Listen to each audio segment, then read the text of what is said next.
na gagamitin ko na dadalhin sa Japan. So, yan. Ito, malaki yan. So, mga 30 to 35 kilos kasha dyan. So, yan. Ito yung akin. Yan. So, yan. Nire-ready ko na. Malaki yan. So, yung mga luggage pala namin, nilalagyan ko ng maraming mga tag para palatandaan. So, yan. And meron din yan dito sa taas. So, yan. Meron yan. So, yan. Yan yung gagamitin ko. So, yan. And then, ito yung kay Nanab. So, yan. So, yan yung kay Nanab. So, same lang din siya ng size. So, yan. And, ito yung mga dadalhin kong mga damit. Yan. So, yan ang mga dadalhin ko.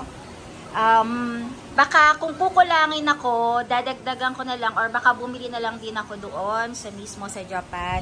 So, wala dito yung kay Nanab, hindi ko pa siya naayos. So, yan. Ito, pinipare ko lang muna.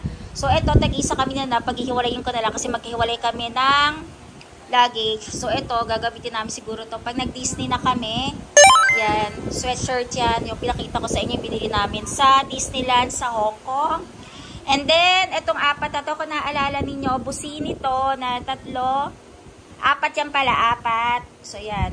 Kasi medyo spring na naman sa Japan, so hindi naman kailangan na masyadong pangginaw, yung makapal na makapal. So, carry na to. So, carry na siya. So, yan, ganyan siya, diba? So, yan, ganyan siya. Then, nagdala na rin ako ng leggings. So, ito, leggings ko. So, yan. Binili ko yan sa Terra Nova yan. Before pa yan, matagal na to. Then, socks, ito, bago pa yung isa white. Dadagdagan ko pa to ng isa yung black.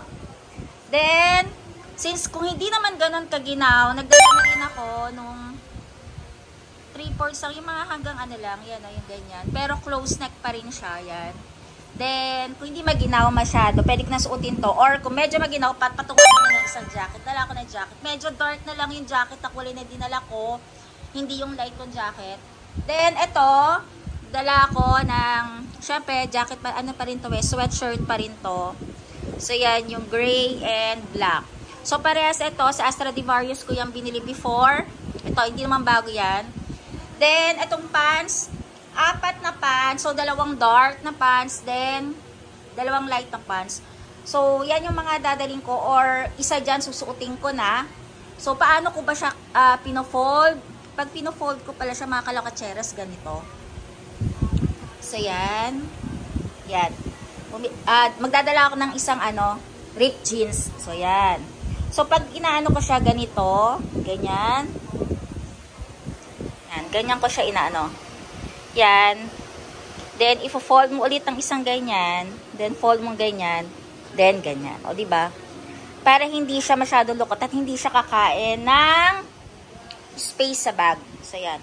So, yan yung mga dadalhin ko. Wala pa dito yung mga undies ko. Ipapakita ko na lang din later kung saan ko siya ilalagay. So, yan yung mga piniprepare ko ngayon. Since 9 days kami sa Japan. So, yan. Then,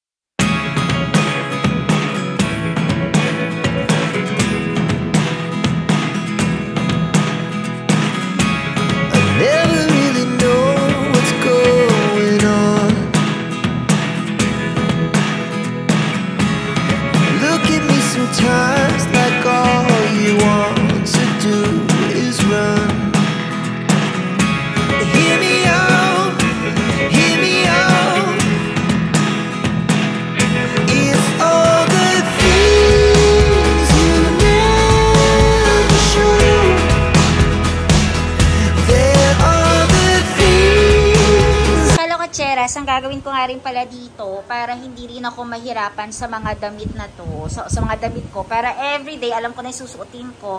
Pagpa-partnering ko na siya. So, kukuha ko ng isang pants na ganyan. Then, ipapak ko siya ng ganyan. So, ipapasok ko yung isa. So, yan, ganyan. Then, ganyan. So, yan. So, isasama ko na siya dyan para hindi na ako mamimili kung ano ba imamatch ko dito sa pants na to or ano ba imamatch ko dito sa pants na to. For example, itong pants na to. Yan. So, yan. Ano ba imamatch ko dyan? For example, ito namang isa. So, yan. Ganyan ang gagawin ko.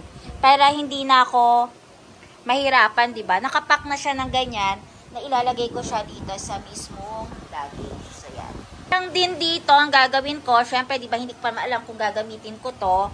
So, yan. Etong mismong blouse na to, ipapasok ko lang siya mismo dito sa loob niyan. Yan. Then, isang pants ulit. So, ganun na lang yung gagawin ko para hindi ako medyo mahirapan. And kapag nandun na ako sa mismong hotel, hindi na ako mag-iisip. So, yung kay Nanab, ganun din yung mga ginagawa ko rin naman. So, yan. Nire-ready ko na rin naman. Yan na inahan ko dun sa mismong cabinet ng hotel. Akala ko, Cheras, nagdadala rin din pala ako ng napo-fold na bag. Kasi, di ba, sa ibang bansa, ngayon, binabayaran ng mga extra mga plastic or paper bag. So, magdadala ako ng 2 ganito. Hinahanap ko lang yung isa pa. Lahat pala ng mga gamit ko, since nasira kasi yung pang-organize ko ng mga gamit. So, marami ako mga ganito na nanggaling dito sa mga hotel. Ito nanggaling to sa Shangri-La. And meron pa ako isa kukunin ko. And para kay Nanab, dito ko na lang siya ipapasok para pag hiwalay-hiwalayin ko yung gamit. So, yan. Ito ang gagamitin ko. So, yan. Yung para mga laundry bag sa mga hotels, yan. Meron din ako may tela nito. Marami akong tinabing ganyan. So, yan.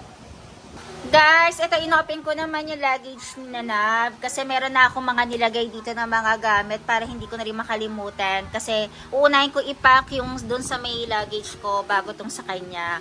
So, ito, magdadala pa rin ako ng face mask kahit alam namin sa Japan hindi na kinakailangan ng face mask. Pero kami kasi mas komportable kami, nakasuot pa rin ng face mask. So, dadagdagan ko pa to. Kasi ito yung mga natira namin, dun dala namin sa Hong Kong. So, 2, 4, 6, 8. Kasi ang ginagawa ko, 9 days kami, double ang dinadala ko per, kunyari, kay Nanab, doble. So, kung 9 days, 9 times 2, tas sa akin din 9 times 2 yung lalagay. So, ilalagay ko lang yan dito. So, yan, dyan. Nilalabas ko na lang yan kapag nasa hotel na kami. So, yan, magdadala ako. KN95 yan, then baka magdala na rin ako nung yung normal lang na face mask na disposable, yung color blue. So, yon. And then, eto, nailagay ko na rin dito yung mga brief ni Nanab ko. So, dito ko siya nilagay. Hiwalay kami. So, sa kanya blue. Then, dun sa isang luggage naman, ilalagay ko yung akin. Color maroon naman yung ganito ko. So, yon. And then, eto, niready ko na rin yan. Nandito na yung passport namin. Eto, nakaganyan yan. Ito palang passport ko. Thank you sa nag-gift. Alam ko kay Mavi nang galing to dahil yung isa kong passport holder galing naman kay Sean. So, ito naman yung pagkakataon naman niya gamitin ko kasi medyo gamit na yung galing kay Sean. So, ito sa Hong Kong gamit ko na to. So, ang nakalagay na dito is 2 passport namin ni Nanab para kung sakali, diba, isang hugutan na lang para sa akin nang gagaling. So, yan. Then, okay na naman yan. Nandito na rin yung pinaka-visa namin. Same lang din kay Nanab. Dinidikit na naman yan sa mismong passport. And then, yung ginamit namin sa Hong Kong na octopus card, andito pa rin siya. Hindi ko na tinanggal para hindi mawala. Lagi naman ganun ginagawa ko. Kasi, sabi ko nga sa inyo mga kalakotseras, babalik pa rin kami ng Hong Kong this year. So, kasama naman yung parents ko. So, yun. So, yan. Kasi ito, ako naman nagdadala niyan. Ilalagay ko naman yan dito sa bag kong to. So, ito palang bag kong to, itong Kate Spade na to, napakatagal ko na itong nabili. So, doon pa rin to sa may sinasabi ko sa inyo na pinagbibilhan ko. So, ito, Kate Spade. Ang tagal na niya talaga. Tagal ko nang kasama to. So, kala ninyo maliit pero ang dami nilalaman nito. So, yan. Ilalagay ko lang yan dyan. Then, yung yung small wallet ko na maliit, na may mga cards kasi hindi naman din ako masyado magpapalit. Ang gagawin ko na is credit card na lang din kung meron ako magustuhan. So, yan. Ito yung mga vitamins. Siyempre, may vitamins pa. Dadagdagan ko yan para kay Nanab. Siyempre, may dala rin akong Band-Aid. Siyempre, baka may sumakit ang paa. Pero marami rin ako. May isang box akong binili. Pero, nagdagay lang ako dito para ito yung bibit-bitin ko lagi kapag nasa Japan na kapag lumalabas. Para mas, handy siya.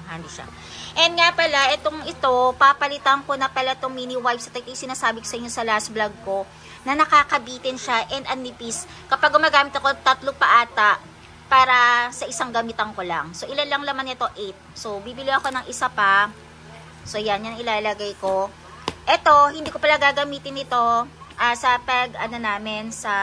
pag-alis namin agad. Sa Japan ko nagagamit ito kasi meron ako ibang gagamitin na bag na medyo mas malaki dito. And then, ito yung kay Nanab na bag. Ito yan, galing to sa sister-in-law ko, sa sister niya. Ito yung gift sa kanya ng last Christmas. Thank you nga pala. Thank you, May. Ito, ginagamit to ni Nanab tuwing magta-travel kami or may pupuntahan kami. Kasi ito, ang pwede siyang body bag ba tawag doon. Or pwede mo rin ilagay sa waist mo. Depende kay Nanab kung paano ba niya gustong gamitin. Minsan sa waist niya ginagamit to. Sobrang dami niyang, ayan, lalagyanan. So, meron din siya ditong face mask. Lagi siya nilalagyan ng isa. Kasi, syempre kami, kahit hindi na kailangan mag-face mask, kailangan pala, para sa amin, kailangan pa rin mag-face mask. Para pag naputol, may pangpalit siya. So, yan. And then, ayan, may coins pa nga kami, oh. Sa Hong Kong to, alam ko, eh. So, yan. Or 5 piso yan. 5 piso natin dito. So, yan, dito niya nilalagay. Kapag pagpalit na ng, ng dollar, or kung saan man kami pupunta, dito niya nilalagay yon. So, yan, dito yung iba niyang mga gamit. Siyempre, yung passport sa akin yan, doon ko ilalagay yan. Para hindi mawala. And then, yung mga coins, dito niya ilalagay yan. So, yan. Nire-ready ko na yan. Nakaganyan na yan. So, kapag tinatabi ko rin itong mga luggage na to, hindi ko na tinatanggal yung mga bag na yan. Kasi, depende na lang kung papalitan ko to. So, yun. Iniisip ko pa kung anong dadaling kong bag. So, yun. Baka, bahala na kung anong dadaling ko. So, yan ang pinag-iisipan kong dalhin ko. Ito bang Goyard na bag na binili ko sa Singapore na nagpunta kami. Or, ito ulit na Coach na bag. Or, depende pa. Or, yung isa na nandun sa mismong condo, yung Tommy na bag na color blue. Kasi yan medyo malaki. So, bahala na pag-iisipan ko na lang muna. Or, pinag-iisipan ko rin kung itong maliit na bag na to, yung MK na bag na to, yung dadalhin ko. Or, yung Kate Spade na yon. So, depende na lang kung ano yung matripan kong dalhin. Kasi ito sling bag to, oh. Nahatak. So, open siya. So, bahala na. Ito, dito, baka meron na lang ako ilagay dito kung toiletries namin yan, kasi isa na lang naman yung ginagamit namin para sa mga toiletries namin. So, yan. And then, ito, extra, bahala na kung ano pa ilalagay ko dito. Or kung ipapasok ko na lang dito yung mismong mask, bago ko siya ipasok dito. Dito. So, yan. Ito, mga kalakwacheras, okay na siya. Yan, ilagay ko na siya dito. Ayan, okay na yan. Kompleto na yan sa lahat ng dadaling ko. And then, nandito na rin yung mga toiletries namin ni Nanab. So, kompleto na yan. Hindi ko na lang din i-open. Then, ito, lalagyanan ng Andes ko. And, syempre, hiniwalay ko dito. Ito yung socks. Nilagyan ko na lang. Pero, nakapasok siya dito. So, yan. Then, mamaya ko na siya i-close kasi lalagyan ko pa siya kasi since 9 days kami doon, so ang mangyayari, kapag 9 days kami, times 2 lagi nilalagay ko na Andy. So yan, dyan ko siya ilalagay. Then maluwag pa yan. So yan, kung makikita nyo, maluwag pa yan dyan. Dito, maluwag pa. Dito ko ilalagay yung mga jammies ko, yung mga pantulog ko. So dito na lang. So ilalagay ko siya dito. So dito ko siya ilalagay. Yan. Then, dito ko siya ilalagay sa side. So, yan, pa ganyan. So, open natin. Dito ko siya ilalagay. So, yan, dyan sa side. Yan. Actually, okay na yan. Yan, ganyan na magiging ano yan. And, hindi isip ko pa kung magdadala pa ako ng extra shoes. Kasi ganyan na yan eh. Ang mangyayari, walang laman dito sa kabilang side. Yan, walang laman yan. Kasi ito pala, ito nagagamit ko yung mga nabibili kong Shein. Hindi ko tinatapon kasi mga Shein na plastic kasi diba ito nako-close siya. Ang laman nito, ito yung mismong susuotin ko sa araw ng pag-alis namin. So sa flight namin, ito na yun.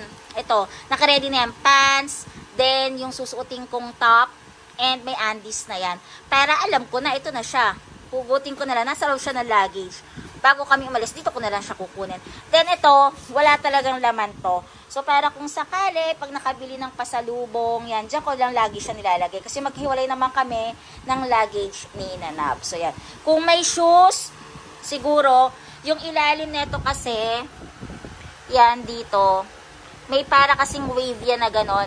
May zipper siya, doon ko na lang siya ilalagay. So, yan, ganyan. Actually, yan na yan, i-close na lang. lalagyan ko na lang dito ulit, diba? Sabi ko nga yung undies na lang. And then, yung pantulog ko. So, yan lang. And mga kalakwacheras, okay na siya. So, na-close ko na rin. So, eto, yan, gagamitin ko tayo pag-alas. So, wala talagang laman yan. So, eto na siya. Nakapag-decide na ako na yung tatlong 3/4 na shorts na dadaling ko. Then, plus yung nilagyan ko na lang siya ng top. Then, ayan, dito, maluwag pa yan. So, magdadala rin kasi ako ng tumbler. So, ilalagay ko na lang din dyan yung walang laman. So, yun. Okay na sila.